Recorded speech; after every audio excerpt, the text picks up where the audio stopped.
Bonjour tout le monde. Donc merci de, Avec de plaisir. revenir nous rendre visite, et de revenir partager ton parcours, ton expérience, tes réflexions du moment. Alors, on est bientôt 3 ans, c'est ça, après demain? Ça fait 2 ans et demi, ouais. 2 ans et demi, bientôt 3. Alors, qu'est-ce que, qu'est-ce que tu as fait, toi, personnellement, pendant ces 2 ans et demi, 3 ans? Qu'est-ce que tu as observé surtout en 3 ans, avant qu'on en vienne à ça? Ce que j'ai fait, c'est j'ai tourné pendant presque 2 ans, puisque j'ai tourné dans près de 200 villes, une vingtaine de pays. Donc beaucoup de débats, beaucoup de rencontres, beaucoup de questions. Beaucoup de questions qui sont en fait les questions auxquelles j'ai essayé de répondre avec le livre là, qui vient de paraître chez Actes Sud. C'est-à-dire, est-ce que c'est déjà trop tard? Est-ce que de toute façon ça va s'effondrer? À quelle échelle, on peut agir? Est-ce que agir individuellement ou agir localement, est-ce que c'est suffisant? Ou est-ce qu'on a besoin d'essayer d'impliquer les politiques? Ou est-ce que les politiques, de toute façon ne feront rien et ça sert à rien de passer trop d'énergie comme a pu le faire Nicolas Hulot, qui maintenant en est devenu un, avec le pacte écologique? Et en gros, comment se situer, comment s'organiser dans ce monde, chaotique? Et après, voilà, après j'ai eu un moment, où j'avais eu besoin de faire une sorte de break, de parler tout le temps de la même chose, tout le temps, d'avoir l'impression d'être devenu un robot qui répète tout le temps le même truc. Donc j'ai, publié un roman, chez Actes Sud à la rentrée littéraire dernière et après j'ai fait une tournée pour le roman, mais qui se passait en Israël et en Palestine, donc c'était, dépaysant un peu de parler d'autre chose et voilà. Et là, je viens de terminer un documentaire, avec, une journaliste qui s'appelle Laure Noila, qui va passer à la fin de l'année sur France 2, qui s'appelle Après-demain, c'est hyper original, et qui va être une deuxième partie de soirée, c'est-à-dire qu'il va y avoir 20h50 demain et 22h50 après-demain, où on est allé à la rencontre des personnes qui ont vu demain et ont agi à la suite de la projection, à la fois des entrepreneurs, des élus, des citoyens, et on a été filmer des gens qui ont fait des choses qui ont échoué et d'autres qui ont fait des choses qui ont réussi, en essayant de comprendre quel était le ressort, quels étaient les bons ingrédients d'une initiative qui marche, mais aussi comment est-ce qu'on pourrait changer d'échelle et passer justement d'initiatives morcelées à quelque chose de plus systémique. Donc finalement, c'est quand même toujours la même démarche. Demain, après-demain et le manifeste, c'est quand même toujours cette même question de comment on provoque le passage à l'action. Ou est-ce qu'il y a un angle différent finalement dans la Non, manière dont non, non, toi oui, tu l'as oui, abordé? c'est toujours la même chose. Il y a un angle différent pour l'aborder, c'est sûr, mais j'essaye d'apprendre de ce que j'ai déjà fait. Quand on a monté Alors, Colibri, j'ai essayé d'apprendre de ce que Colibri avait pu générer et ça m'a amené à faire Demain. Là, on a fait Demain et ça a eu un certain impact. J'essaye d'apprendre de ça et ce que j'ai l'impression d'avoir compris, c'est dans le petit manuel de résistance contemporaine. mhm. Et voilà, toujours avec l'idée que on n'a pas beaucoup de temps et que tout ce qu'on peut faire qui donne de l'énergie, qui donne de l'enthousiasme, qui suscite la créativité chez un maximum de personnes, ben, il faut essayer de le faire. Mm. Et alors, justement, tu disais on apprend à chaque étape et on apprend à chaque expérience, à chaque tentative aussi. Finalement, dans les premiers chapitres de ce petit manuel, on retrouve une critique assez sévère, d'une part des petits gestes, et puis d'autre part, du militantisme ONG un peu classique, du lobbying à la classique, à l'ancienne. Est-ce que tu peux éventuellement résumer cette critique ou la reformuler? C'est parce que moi, je l'ai peut-être synthétisée un petit peu brutalement, à l'adresse de ceux qui n'ont pas encore lu le livre. Et ensuite, on en viendra bien sûr à la notion que tu développes plus profondément dans ce manuel. Ce que je dis, c'est que si on continue à se focaliser simplement sur les petits gestes, ça ne suffira pas. Je ne dis pas qu'il faut arrêter de faire des petits gestes, au contraire. Mais quand on regarde les chiffres, malheureusement, ça reste relativement peu. Si on regarde par exemple les chiffres des déchets, l'ensemble des déchets qui sont générés par les ménages, par les particuliers, aux États-Unis par exemple, ça représente 3%.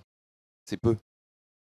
Donc même si vous êtes hyper zéro déchet, que vous faites vos courses avec des Tupperware, que vous achetez que de la seconde main, que jamais vous n'allez, je sais pas, générer des déchets inutiles, l'impact reste relativement limité. Si Là on là-dessus, je me dois de réagir un tout petit peu parce que quand même, non, malgré tout, il y a un lien entre les déchets des ménages et les j'y arrive. déchets, il y a un effet levier, en fait. Tu l'as vu, On réduit pas seulement sa poubelle, on réduit aussi toutes les consommations de ressources, en amont et tu donc l'as d'autres déchets. tu l'as vu dans le livre, hein, j'y viens. Ça, on le dit aussi. Ouais. Si on regarde Mmh. les chiffres, en fait, de façon basique comme ça donne ça. C'est-à-dire que c'est pareil sur l'eau. C'est-à-dire qu'on a beaucoup, pendant des années, dit qu'il fallait qu'on fasse attention à l'eau, avec des petits éco-gestes qui étaient parfois un peu caricaturaux, c'est-à-dire fermer le robinet quand on se brosse les dents ou prendre une douche plutôt qu'un bain. Et là aussi, on regarde que la consommation d'eau qui est directement imputable au ménage, c'est 8 ou 9 sur la planète. 91 c'est l'industrie et l'énergie. L'industrie et l'agriculture, pardon. Et donc, c'est essentiellement, en réalité, l'agriculture pour près de 70 Donc, il y a un certain nombre de penseurs dont je relais les critiques dans le livre, notamment un type qui s'appelle Derrick Jensen, qui est un Américain, qui a écrit un petit texte qui est devenu une vidéo qui s'appelle Oublier les douches courtes, pour dire ça, pour dire en gros, les petits gestes, ça sert à rien. euh, Lui, il est hyper radical en disant c'est pas les individus qui créent le problème, donc c'est pas eux qui peuvent le résoudre. C'est-à-dire qu'il est dans une espèce de démarche extrêmement politique et révolutionnaire, en disant il faut en gros démanteler la société industrielle de fond en comble. Il n'y a pas d'autre solution. Il faut s'interposer entre ceux qui détruisent et la nature qui va être détruite. Et donc j'essaie. Ça, c'est une critique que moi j'ai reçue, en fait, que j'ai reçue après demain, notamment par des groupes qui étaient les plus radicaux, comme les gens de la Deep Green Resistance, qui disaient à la fois qu'on faisait l'apologie de fausses solutions avec les énergies renouvelables, parce que les énergies renouvelables ne sont pas propres, ce qui à un certain égard est vrai, et en même temps que de toute façon, tout ce qu'on essaye de faire, nous, c'est vraiment ridicule. C'est-à-dire qu'on s'agite comme justement le petit colibri pas pour rien, mais en tout cas pour pas grand-chose. Donc j'ai essayé de démêler la plotte de ça. Et il se trouve qu'effectivement, je pense qu'aujourd'hui, on a besoin de passer à une nouvelle étape. Ce qui ne veut pas dire que tout ce qu'on fait à notre échelle n'a pas d'impact. D'une part, ça a un impact qu'on peut considérer comme étant relativement mineur, direct, mais ça a un impact indirect, comme tu le disais. Par exemple, sur l'eau, si vous décidez de devenir végétarien, les économies que vous allez faire sur la consommation d'eau globalement sur la planète seront certainement plus importantes que si vous prenez une douche plutôt qu'un bain. Si vous choisissez de vous alimenter avec de l'agriculture plutôt biologique ou des circuits courts avec des gens qui travaillent en permaculture, vous savez que eux, en général, le gaspillage de l'eau pour faire pousser leur culture est beaucoup moins important parce que plus d'humus dans le sol, donc plus capacité de retenir l'eau dans le sol, etc., etc. Si vous arrêtez de consommer un certain nombre de produits auprès d'industriels et que toute la chaîne de production s'en trouve modifiée, évidemment que tout le gâchis, à la fois en termes de déchets, à la fois en termes de ressources, à la fois en termes d'eau, que ces industriels génèrent et qui aujourd'hui est compté comme l'impact de l'industrie, va diminuer, c'est sûr. Pour autant, il me semble que, étant donné l'urgence, aujourd'hui, on a besoin de passer à une étape ultérieure qui n'est pas simplement de se dire, moi, dans mon coin, je fais tout ce que je peux, mais de s'organiser. Et comme tu dis, je suis critique à l'égard de nous en général, puisque moi, j'ai dirigé une ONG pendant 7 ans. Je trouve qu'on est extrêmement peu organisé. Et que si aujourd'hui on gagne quelques petites victoires, mais quand même relativement peu, alors que la machine consumériste, capitaliste, elle, continue à tourner à plein, c'est que les personnes qu'on a en face de nous, les lobbyistes, les grandes entreprises, que ce soit de l'agroalimentaire ou d'autres secteurs, un certain nombre de responsables politiques, eux, sont très bien organisés pour défendre leurs intérêts. On l'a vu là pendant les états généraux de l'alimentation. C'est très clair que les syndicats agricoles, que les grandes entreprises de l'agroalimentaire étaient très bien organisées pour faire en sorte que les positions qu'ils défendent soient inscrites dans la loi ou en tout cas ne soient pas trop menacées par le nouveau projet de loi. En revanche, les associations et les citoyens en général, qui pourtant aujourd'hui sont certainement majoritaires sur un certain nombre de questions, je pense au regard des études d'opinion que je connais, que une majorité aujourd'hui de personnes en France pensent qu'il faut au moins réduire l'utilisation des pesticides. Certains pensent qu'il faut même aller plus loin, mais au moins les réduire très significativement. Ça, cette position-là qui existe dans la société, elle ne trouve pas vraiment le moyen de se traduire politiquement parce que, pour moi, la société civile n'est pas suffisamment bien organisée pour porter ça jusque dans le domaine législatif ou économique. Et donc c'est comme ça que tu en arrives à 2 notions, qu'on voit beaucoup, dans ce manuel, la notion de récit et la notion d'architecture. On va peut-être commencer par l'architecture parce que c'est la première notion que tu décomposes, parce qu'en fait tu expliques que la raison pour laquelle ce modèle, consumériste et capitaliste tient, alors que quand même tout semble nous indiquer qu'il va droit dans le mur. Et pourquoi il tient? Parce que, il se repose sur des architectures invisibles. Est-ce que tu peux nous expliquer ça? Ce que je dis dans le livre, c'est que pour moi, une société, elle se construit à la fois sur un grand récit, donc on en parlera après, c'est-à-dire un faisceau de valeurs, une histoire qui sous-tend la philosophie de nos sociétés, et des architectures qui sont des structures qui orientent nos comportements et nos choix au quotidien. Et j'en identifie 3 dans le livre. On pourrait certainement en identifier d'autres ou avoir une autre grille de lecture, donc c'est simplement une proposition. Une architecture qui est la loi, donc ça c'est relativement évident puisque la loi aujourd'hui conditionne un certain nombre de nos comportements. Et on voit bien que tant que la loi ne change pas sur un certain nombre de sujets, c'est difficile simplement, nous, avec nos bonnes volontés, de faire vraiment une différence. Si on prend par exemple la question des émissions de gaz à effet de serre, tant que l'avion qui permet d'aller à l'autre bout de l'Europe est moins cher que le taxi qui va à l'aéroport, structurellement et mécaniquement, il y a plein de gens qui vont continuer à prendre cet avion, qui est souvent aussi moins cher que le train. Le jour où il y a une législation, typiquement une taxe carbone, qui rend l'utilisation d'énergie fossile trop chère, pas rentable, on voit bien que là, mécaniquement, structurellement, nos comportements vont être amenés à changer, pas parce qu'on a eu une illumination, mais simplement parce que l'architecture de la société a changé. Donc ça, c'est les lois. À la fois les lois qui sont élaborées dans des sociétés démocratiques ou à peu près démocratiques, et à la fois les lois qui peuvent être des lois issues de traditions religieuses qui, là aussi, souvent conditionnent l'alimentation, les rapports entre les hommes et les femmes, la façon de s'habiller, etc., etc.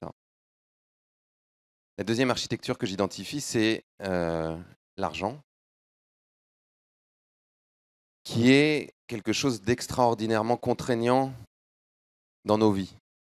En gros, on a besoin de gagner de l'argent pour pouvoir survivre, d'avoir un revenu. Ce revenu, la plupart du temps, pour l'écrasante majorité des gens, il provient de notre activité professionnelle, de notre travail. Et donc, on apprend depuis tout petit qu'il faut bien travailler à l'école pour avoir un bon métier, pour pouvoir avoir un revenu, à la fois pour survivre, payer notre loyer, notre nourriture, mais aussi pour avoir un statut et exister dans cette société.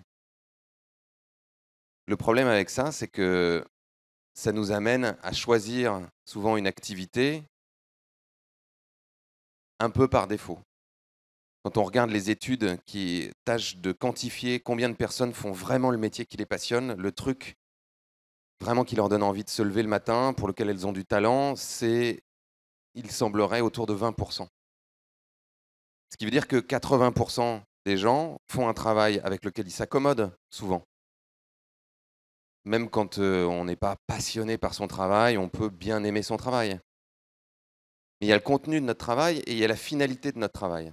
C'est-à-dire qu'on finit parfois par travailler pour des entreprises qui ont une finalité qui est parfois contraire à nos valeurs.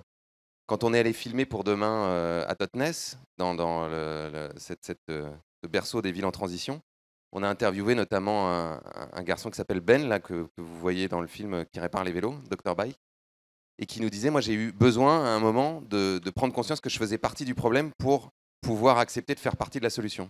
Et je disais, mais tu faisais quoi, tu bossais chez, genre chez Monsanto ou je sais pas quoi? Il me disait, non, en fait, je fabriquais des logiciels pour des grandes entreprises multinationales. Et j'aimais bien mon boulot. Honnêtement, c'était plutôt cool de créer des logiciels, de résoudre des problèmes. Il y avait un côté créatif dans mon métier. Simplement, au bout d'un moment, je me suis dit, bah oui, mais ce que je fais, c'est aider ces grandes entreprises à être plus efficaces, à faire plus de croissance et donc potentiellement à détruire un certain nombre d'écosystèmes sans aucune possibilité à un moment, moi, de pouvoir réorienter leur stratégie. Puisque y a pas, je suis un prestataire de service, je n'ai pas voix à la gouvernance, etc. Ce qui veut dire que l'essentiel de la créativité, du temps et de l'énergie des êtres humains sur cette planète est consacré à faire ça, à faire tourner la machine productiviste, consumériste, pour une mauvaise raison, entre guillemets, qui est simplement de pouvoir nous permettre de survivre. Si on était hyper radical, on pourrait dire que c'est une forme d'esclavage. On pourrait dire que c'est aussi une forme de prostitution.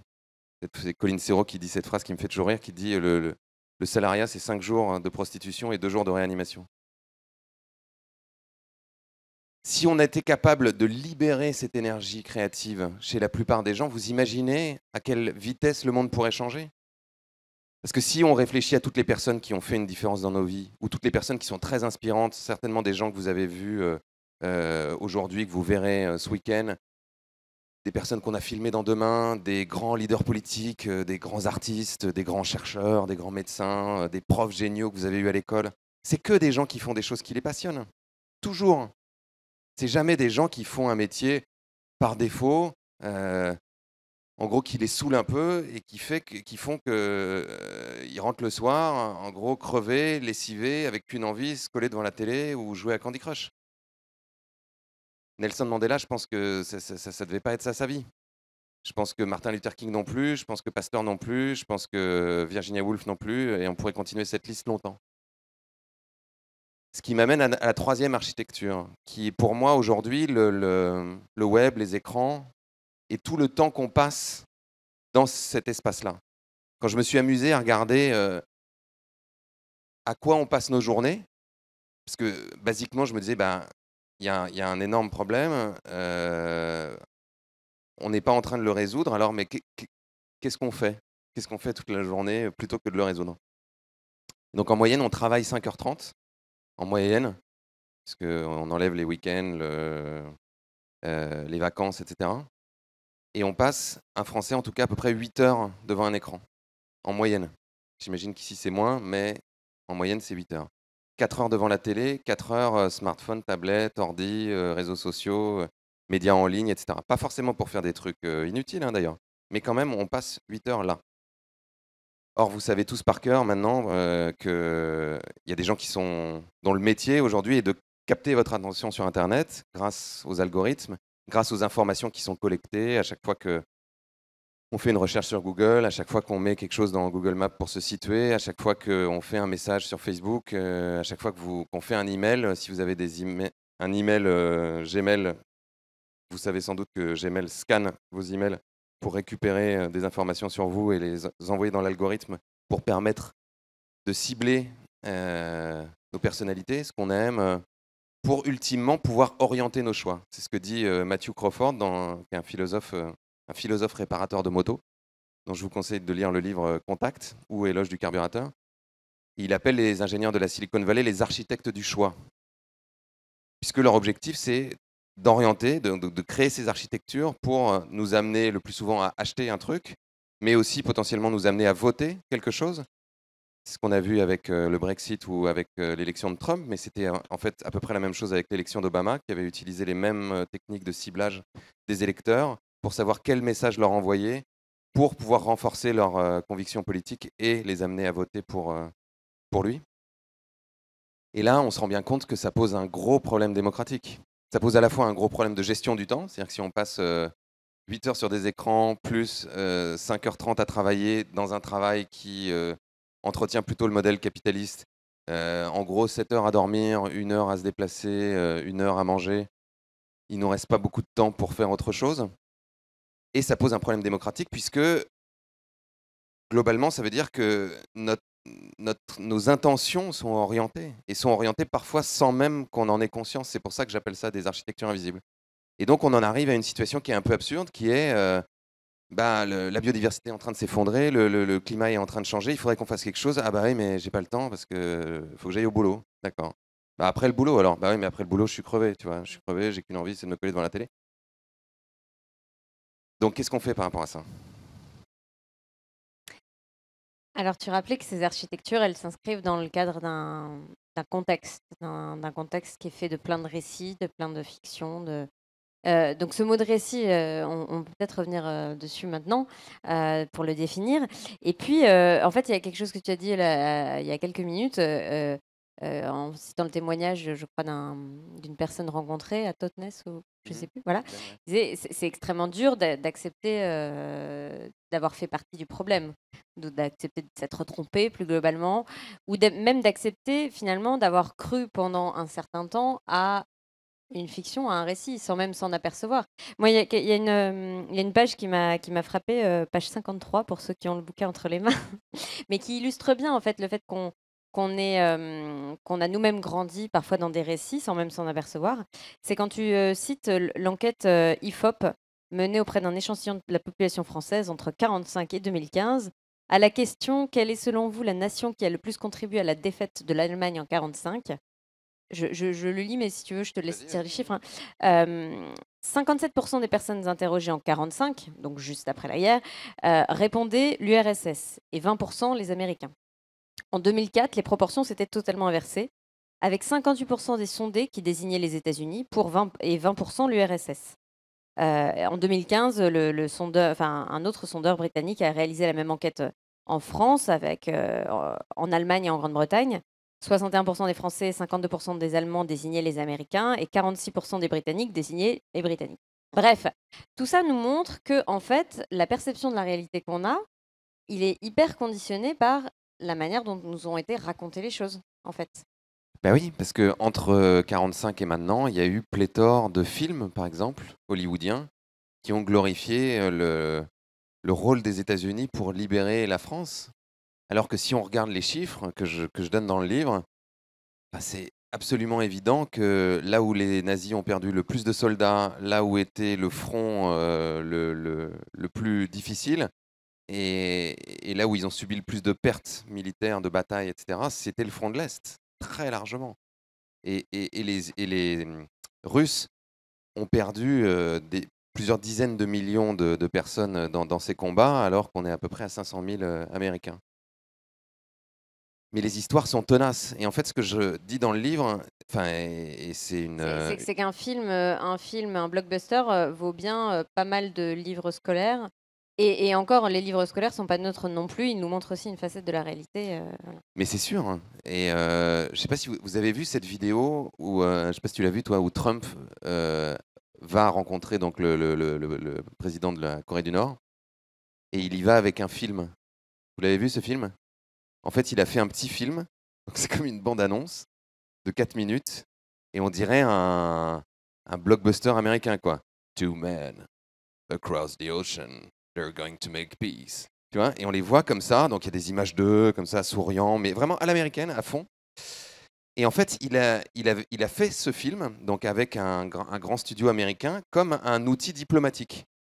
C'est-à-dire que son but, c'était d'y aller, de lui montrer le film, et que Kim Jong-un là, regarde le truc et se dise: oh ouais, trop bien cette histoire. Bon, allez, on le fait. Allez, on le fait. On fait la paix. Et vous vous rendez compte? Mais en même temps, c'est pas hyper étonnant de Trump, qui est un type qui a été élu sur un récit. C'est un type qui a passé, je sais plus, 20 ans dans sa télé-réalité, qui a raconté une histoire de lui-même, une histoire de self-made man, de l'entrepreneur qui fait fortune, milliardaire, mâle, blanc, qui peut se faire toutes les nanas qu'il veut, etc. Il a construit cette espèce de mythe, d'histoire, sur laquelle il s'est complètement appuyé au moment des élections, en écartant complètement la dimension politique, programmatique, etc. Donc c'est pas totalement étonnant que lui, maintenant président des États-Unis, utilise un récit comme ça comme un outil diplomatique. C'est ça la diplomatie maintenant, si on fait une bande-annonce. Mais en même temps, c'est terrible. Mais alors, tu dis justement qu'on a besoin d'autres récits.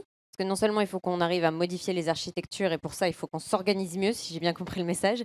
Mais en plus, il faut qu'on accompagne tout ça d'autres récits parce que sinon, ça ne fonctionnera pas. Mais ça veut dire qu'il faut qu'on emploie les mêmes subterfuges, vraiment? Qu'on montre une bande-annonce à Macron. Euh, En fait, ce que je dis dans le livre, et c'est ce que disent un certain nombre d'écrivains, de penseurs, d'historiens, c'est que les histoires sont le moyen privilégié des êtres humains pour appréhender la réalité, pour la comprendre et pour la retraduire. Et les histoires, ça ne veut pas dire les mensonges. C'est pas simplement raconter des histoires, on a cette expression-là en français. Une histoire, c'est un certain nombre de faits, qui la plupart du temps sont réels, qu'on a organisés d'une certaine façon pour leur donner du sens. Ce qui est l'activité numéro 1 des êtres humains, c'est de donner du sens à des faits. Hier, par exemple, je faisais une signature en librairie et il y a un garçon qui est venu me voir pour m'expliquer qu'il était prophète, donc il avait des visions, que le déluge, ce serait en 2024, donc préparez-vous, que Jésus allait revenir, etc. Bon. Et je lui disais, moi, comment te dire, je suis pas sûr que je crois à tout ça. Et il me dit, non, mais moi, c'est des trucs que je vis, c'est des trucs que j'ai vécus, c'est des trucs, des expériences que j'ai faites. Et je dis, je ne remets pas en question le fait que tu as vécu des choses, que tu as traversé des expériences, mais simplement, tu leur donnes un sens, tu les interprètes d'une certaine façon. Et ça, pourquoi pas? Mais à partir du moment où cette interprétation devient mon interprétation des faits, c'est la réalité, la vérité, là, ça devient problématique. Et en réalité, si on regarde l'histoire, ce qui se produit la plupart du temps, c'est que certaines personnes construisent des histoires comme ça, des récits,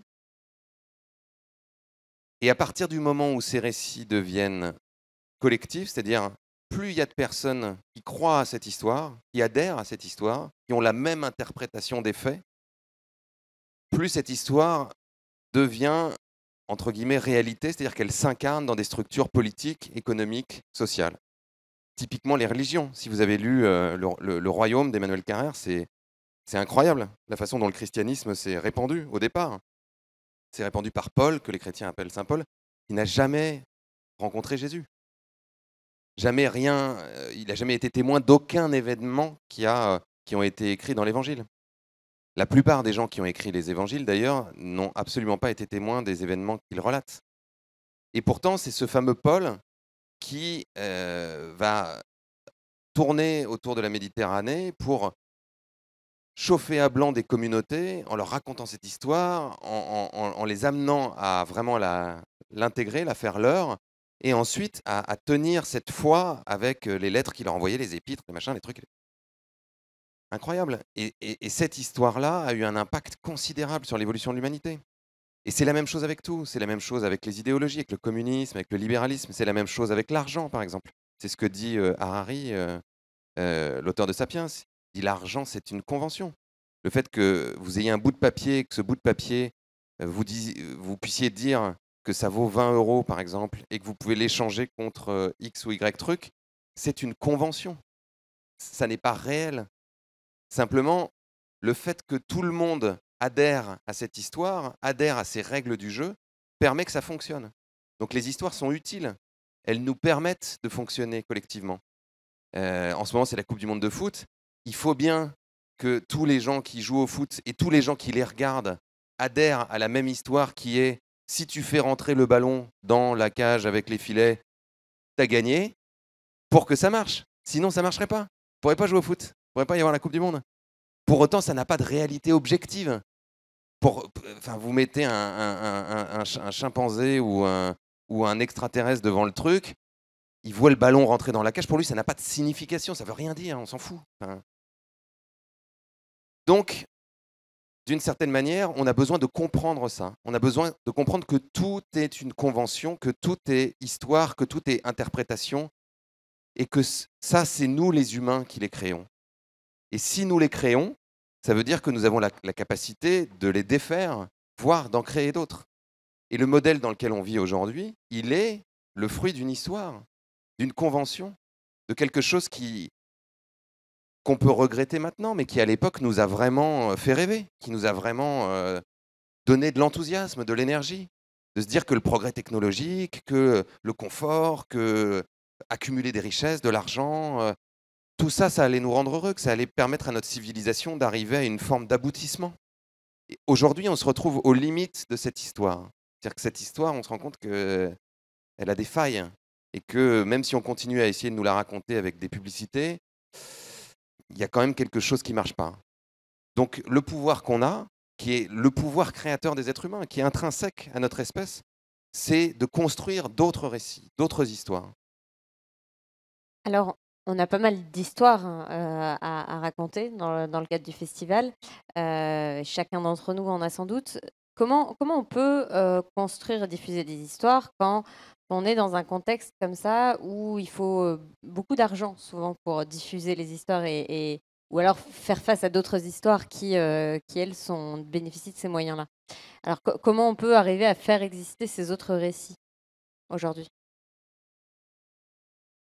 Enfin, j'imagine qu'il y a plein de moyens. Nous, un des moyens qu'on avait trouvé avec Demain, par exemple, c'était, on ne trouvait pas d'argent pour faire ce film-là, qui était justement une tentative d'aller rencontrer plein de gens qui racontent des histoires.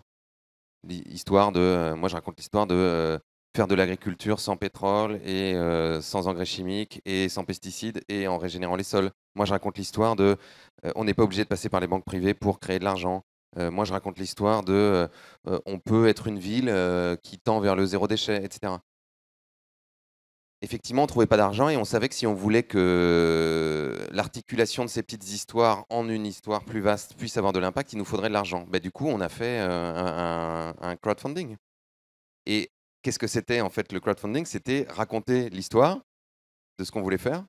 C'est-à-dire dire, ben voilà, nous on voudrait raconter cette histoire et raconter la démarche de façon suffisamment inspirante, sincère, pour que ça puisse toucher des gens qui puissent se dire, ben oui, moi j'y crois à cette histoire. J'adhère. J'ai envie que cette histoire existe. Donc, je lui donne du carburant. Donc, je lui donne de l'argent. Et c'est comme ça qu'on s'est retrouvé à lever 200 000 euros en 3 jours. Parce que tout d'un coup, cette histoire était, comment dire, rentrée en conjonction avec les aspirations d'un certain nombre de personnes. Et on voit que sur tout un tas de sujets aujourd'hui, je faisais une interview avec une journaliste avec la rédactrice en chef de Elle tout à l'heure, qui me disait est-ce que vous pensez que l'économie circulaire, c'est en train de devenir une brique d'une nouvelle histoire, justement? En me disant bon, à la fois, c'est le gouvernement, là, en ce moment, qui est en train de lancer quelque chose, mais on se disait tous les deux bah oui, mais si le gouvernement est en train de lancer quelque chose sur l'économie circulaire, c'est bien parce que l'imaginaire de suffisamment de personnes s'est transformé et qu'ils se disent non seulement par rapport à nos électeurs, c'est certainement un discours qu'il faut tenir. Il y a de plus en plus d'entrepreneurs qui vont vers ça. Peut-être que c'est une histoire qui va nous-mêmes nous permettre de nous maintenir au pouvoir aux prochaines élections. Donc, toutes ces histoires, aussi petites soient-elles, et à chaque fois que chacun d'entre nous fait quelque chose, et c'est pour ça que c'est très important d'agir à son échelle, à la fois pour l'impact que ça a, mais encore plus pour la conversation que ça peut créer et pour l'histoire que ça raconte. Chacune de ces histoires peut inspirer d'autres personnes. C'est le principe des histoires. On vous raconte une histoire, vous la trouvez géniale, vous avez envie de faire pareil, ou vous avez envie de vous en inspirer pour faire autre chose. Et ce côté contagieux finit par construire un changement culturel. C'est pour ça que je dis qu'à mon sens, on a d'abord besoin de gagner une bataille culturelle. Et que si on gagne cette bataille culturelle, si on gagne cette bataille de l'imaginaire, ensuite, mécaniquement, ça va se traduire dans des structures politiques, économiques. Mais si on essaye tout de suite de transformer les structures avant que les imaginaires soient prêts, à mon avis, on va continuer à se heurter à des murs, à se faire mal et à se décourager. Ce qui est un peu la même réflexion que j'ai par rapport à la stratégie et à l'organisation. Donc il faut d'une certaine manière, il faut qu'on arrive à se désintoxiquer aussi collectivement, des récits dans lesquels on a été bercé aussi, par toute notre éducation parfois, notre scolarité et cetera finalement. Est-ce que c'est pas ça le plus dur, c'est de désapprendre une partie des mythes collectifs, qu'on nous qu'on a absorbés et auxquels on est finalement peut-être attaché, en fait. Oui, absolument. Mais c'est pour ça que le travail de pédagogie, d'information est très important justement pour nous aider à décoder tout ça. C'est pour ça que c'est aussi très important par rapport aux enfants ou aux jeunes adultes de leur apprendre à décoder l'image et cette notion du récit, parce qu'on vit justement dans une société d'image qui est dingue et que les récits ont un impact très fort sur notre psyché.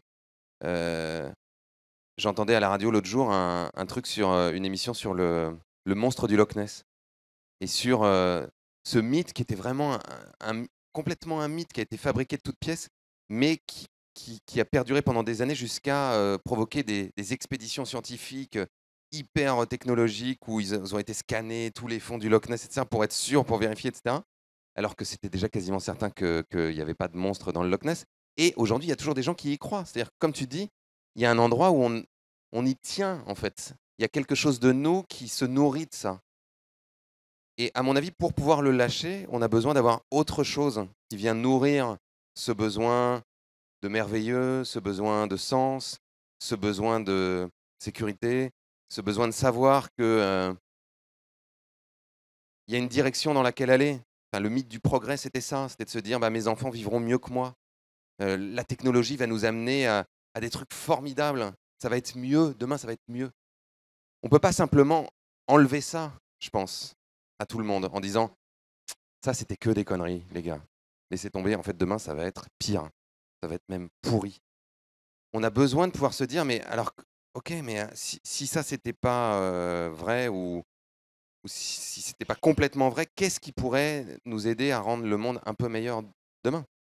Si je fais le parallèle, enfin si je rapporte ça à la thématique du zéro déchet et du zéro waste qui nous anime pendant ces 3 journées, je crois qu'on arrive assez bien à raconter à quoi ressemble une vie zéro déchet au quotidien.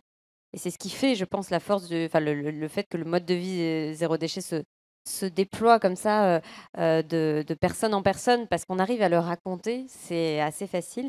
Par contre, j'ai l'impression que c'est à l'échelle plus collective, à l'échelle plus globale, qu'on a encore du mal à décrire la société post-capitaliste dont on ne sait pas exactement qu'est-ce quelle sera son organisation, etc. Peut-être sur ça qu'on a encore du boulot. Pardon. Mais en tout cas, on peut commencer par, déjà par les petites choses. Est-ce que toi, il y a des lectures, des récits qui t'ont inspiré récemment, que tu aurais envie de partager avec nous pour qu'on reparte, chacun avec des pistes? En fait, c'est quand même important, je pense, pour clôturer cette première journée aussi, qu'on puisse, repartir chacun avec des idées, peut-être pas d'actions concrètes directement, mais au moins des pistes de réflexion pour pouvoir poursuivre. Moi, ce qui m'a inspiré dernièrement, enfin, ça fait plus d'un an et demi, donc j'en parle tout le temps et j'en parle à la fin enfin, c'est le dernier chapitre du petit manuel de résistance, c'est le bouquin de Popovitch, là, qui s'appelle Comment faire tomber un dictateur quand on est tout petit, seul et sans armes, qui est vraiment un super bouquin. Enfin, je vous encourage, c'est en poche maintenant, vous allez en avoir un goût si vous lisez le petit manuel, mais je vous encourage à le lire en entier. Ce type, pour ceux qui m'ont pas déjà entendu 1000 fois en parler, pour ceux qui l'ont déjà entendu 1000 fois, je suis désolé, je vais le redire. Ce type est un ancien du mouvement qui a chassé Milosevic dans les années 2000 en ex-Yougoslavie. Un mouvement qui s'appelait Otpor, qui était un mouvement vraiment révolutionnaire où ils ont fait la révolution à la dure, quoi. C'est-à-dire, ils se faisaient embarquer par la police politique, torturer, etc., etc. Et suite à la Révolution, il est devenu député pendant 4 ans. Et ensuite, il a monté une ONG qui s'appelle Canva. Et en gros, son métier aujourd'hui, c'est consultant mondial en révolution. C'est-à-dire qu'il y a des gens qui viennent le voir du monde entier en disant ben voilà, moi j'habite, je sais pas, au Pérou et je voudrais faire la révolution. Comment je peux faire? Et il les forme. Et je lui dis souvent que quand je raconte ça, ça fait rigoler les gens. Et il leur dit mais tu leur diras que c'est un vrai métier. Hein. Je gagne de l'argent et tout, pour de vrai, quoi. Et dans son bouquin, à partir de l'expérience d'Otpor, à partir de l'expérience de toutes les personnes qui sont venues le voir, qu'il a formé, il a notamment formé des gens qui ont fait la révolution en Égypte pendant le printemps arabe, la révolution en Ukraine, en Géorgie, etc. Et plein d'autres exemples. Il a tiré un certain nombre de principes, donc que je liste dans le livre, il y en a 9, et que moi j'adore. Parce que j'y ai trouvé plein de réponses à des choses que je ne comprenais pas, et notamment à des mécanismes dans les associations, les ONG qui me paraissaient pas super bien fonctionner. un des premiers principes, je crois que c'est le deuxième, c'est voyez grand mais commencez petit. L'idée c'est, vous pouvez vous donner une grande vision. Donc typiquement, la semaine dernière, j'étais dans une librairie à Issy-les-Moulineaux et le groupe me disait, nous, notre vision, notre envie, c'est que Issy-les-Moulineaux devienne une ville zéro déchet. Donc je dis, bah ouais, super, mais effectivement, c'est une vision déjà exigeante, quoi. C'est un gros projet. Et lui, il dit, si vous commencez par mobiliser les gens sur cet objectif-là et que vous essayez d'y arriver, typiquement, ce qui s'est passé après Demain. Il y a une projection de Demain, il y a un groupe qui dit oh, génial, c'était trop génial ce film, nous aussi on va faire ça, on crée un groupe, on veut faire ici les Moulineaux zéro déchet. Ouais, ouais, donc tout le monde est hyper motivé parce qu'il y a eu le film, donc ils font une première réunion, ils en parlent, bon alors qu'est-ce qu'on fait, comment on fait, En général c'est une réunion dont on sort content parce qu'on a rencontré plein de gens, on a bu des coups, c'était sympa et tout ça, mais il n'y a pas forcément d'action hyper concrète derrière. Ça peut arriver, mais en règle générale, c'est un peu comme ça. Il y a une deuxième réunion où là, on essaie d'aller. Alors, qu'est-ce qu'on fait vraiment? Donc, on se donne déjà des petites actions. Donc, par exemple, il y a des groupes qui ont installé un composteur collectif dans leur ville. Je pense à Vienne, à côté de Lyon. Bon, ils font ça. Et puis après, ils se disent bon bah, on va voir la mairie, et puis on va essayer de les convaincre d'être zéro déchet. En général, ça marche pas. Donc la troisième réunion ou la quatrième, au bout de 6 mois, les gens, la moitié du groupe s'est barré, voire même les trois quarts, parce que ils ont d'autres choses à faire dans leur journée et dans leur vie, qu'ils ont plus beaucoup d'énergie pour ça, et globalement, les résultats sont pas suffisamment tangibles et gratifiants pour que le groupe ait suffisamment d'énergie pour avoir envie de continuer. Donc les dynamiques s'étiolent, s'épuisent. Bon. Lui, il dit, il ne faut pas faire ça. Vous avez votre grande idée. Maintenant, construisez une stratégie qui est faite d'une multitude de petites victoires, de petites étapes, de petites victoires atteignables. Il dit une grande victoire, c'est plein de petites victoires atteignables mises bout à bout. Mais avec vraiment une stratégie, avec construit presque comme un film américain, avec du suspense, des rebondissements. Il faut que ça se suive, quoi. Et la première chose que vous faites, c'est nécessaire que ce soit quelque chose qui implique le maximum de personnes possible, donc qui concerne quelque chose pour lequel les gens ont de l'intérêt, et que ça soit suffisamment facile pour que vous ayez de bonnes chances d'y arriver. Si vous faites ça, vous obtenez une première victoire, et votre groupe va être hyper content en se disant « Waouh, génial, on a déjà réussi ça », et donc cette victoire va donner du carburant pour passer à la deuxième étape. Et la deuxième étape, si la première étape, c'était par exemple de se dire on fait un composteur collectif à un endroit dans notre ville, bon, génial, on y est arrivé. La deuxième étape, ça peut peut-être être de se dire on le fait à l'échelle d'un immeuble où on voudrait avoir du compostage dans toute une résidence, je sais pas quoi. Faisable. Si on y arrive, génial, victoire, et en plus, exemple. C'est-à-dire qu'on va pouvoir aller voir d'autres immeubles en disant hey, regardez, eux, ils ont déjà réussi à le faire. Et ils s'y sont pris comme ça, comme ça, comme ça. Ah, ok, génial. Nous aussi, on peut le faire alors. Oui. Et donc la troisième étape, ça peut être de se dire, on le fait pour un quartier. Et puis l'étape d'après, si on a réussi à le faire pour un quartier, c'est de le faire encore plus largement. Et en règle générale, admettons que vous vous soyez donné 10 étapes, aux alentours de l'étape 6 ou 7, il y a la mairie qui arrive et qui dit « Hey, c'est bien ce que vous faites, on pourrait peut-être participer ». Ce qui s'appelle voler au secours de la victoire. Mais ce qui est super en même temps, parce qu'on a aussi vachement tendance à aller voir la mairie et à leur demander de tout faire à notre place. Ce qui n'est pas forcément sain et ce qui n'est pas forcément la meilleure stratégie d'ailleurs. C'est ce qui s'est passé à Todd Morden avec les incroyables comestibles. C'est eux qui ont commencé. Et ensuite, effectivement, la mairie puis le comté sont venus et ils leur ont demandé, le groupe des incroyables comestibles leur a demandé de faire quelque chose de spécifique, qui était le truc que les élus pouvaient faire pour que ça aille plus vite et plus loin. Et en faisant ça, pour moi, on se donne vraiment les chances d'y arriver. Et à l'échelle nationale, je dis juste un tout petit mot là-dessus, pour moi, on pourrait faire la même chose. C'est-à-dire que très souvent, puisque ça m'est encore arrivé dernièrement, quand les élections commencent à arriver, je commence à recevoir des coups de fil, des mails de gens qui voudraient me voir pour qu'on se parle un peu. En général, je sais que c'est parce que ils veulent monter un truc pour les élections. C'est quasiment, tu peux mettre ta main au feu, à tous les coups tu gagnes. Donc, ou monter une liste, ou créer un parti, ou faire un truc pour influencer les politiques. Et en général, c'est entre 1 an et 9 mois avant les élections. Et à chaque fois, ça marche pas.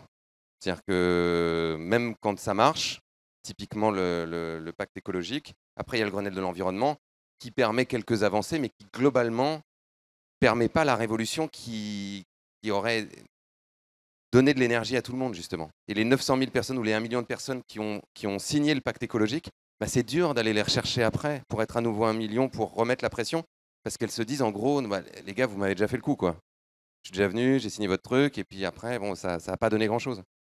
Alors que si on imaginait une stratégie qui serait 3 ans avant des élections, il y a une plateforme, un groupe qui organise la coordination entre plein de réseaux militants, des ONG, des associations, des groupes citoyens, etc.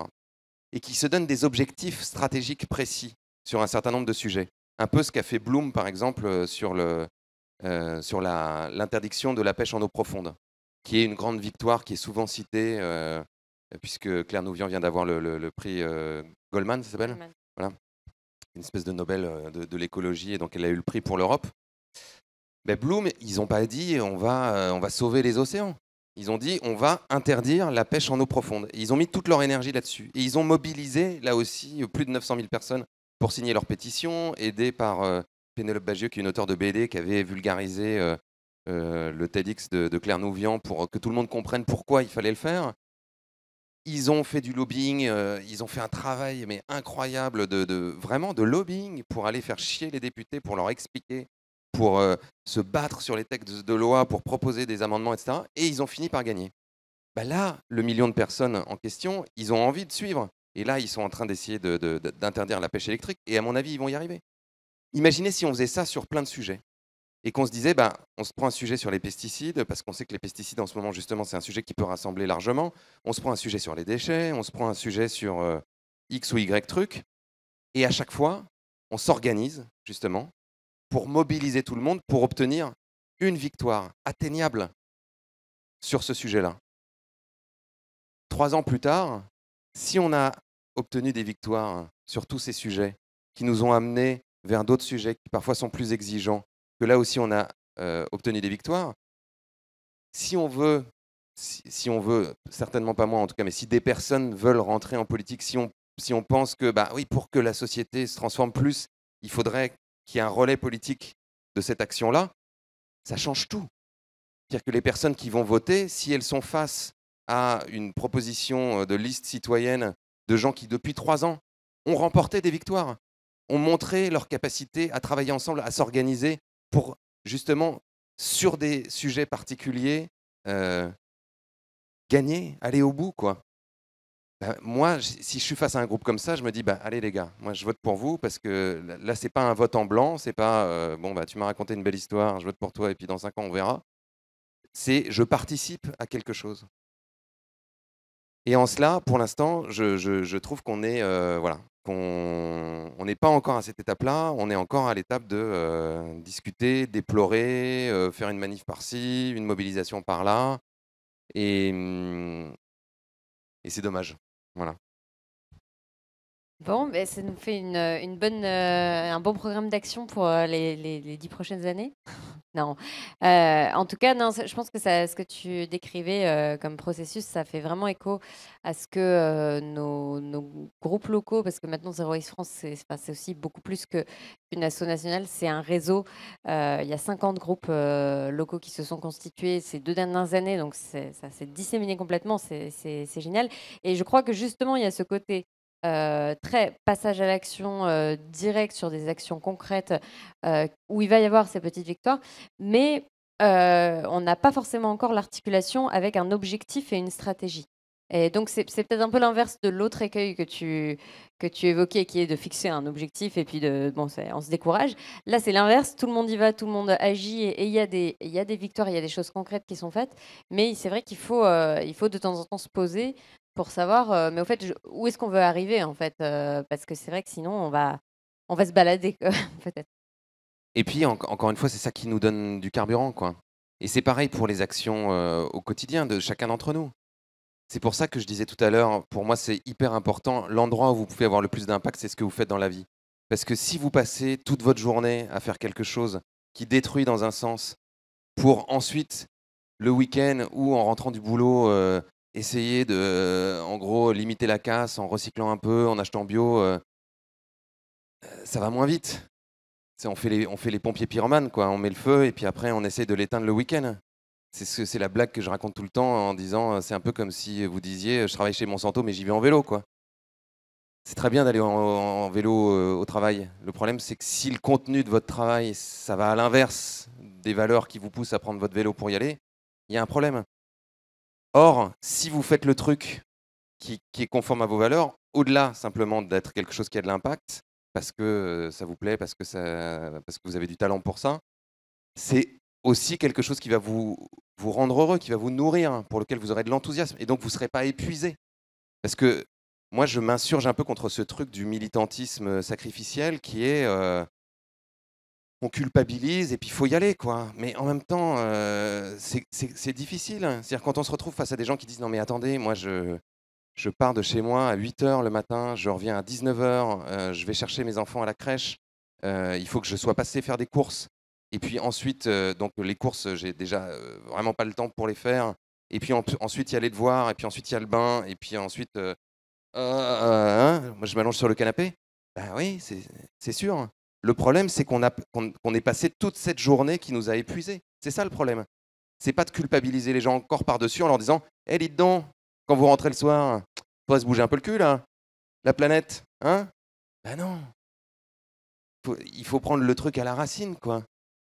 Et la racine, c'est à quoi est-ce qu'on passe nos journées?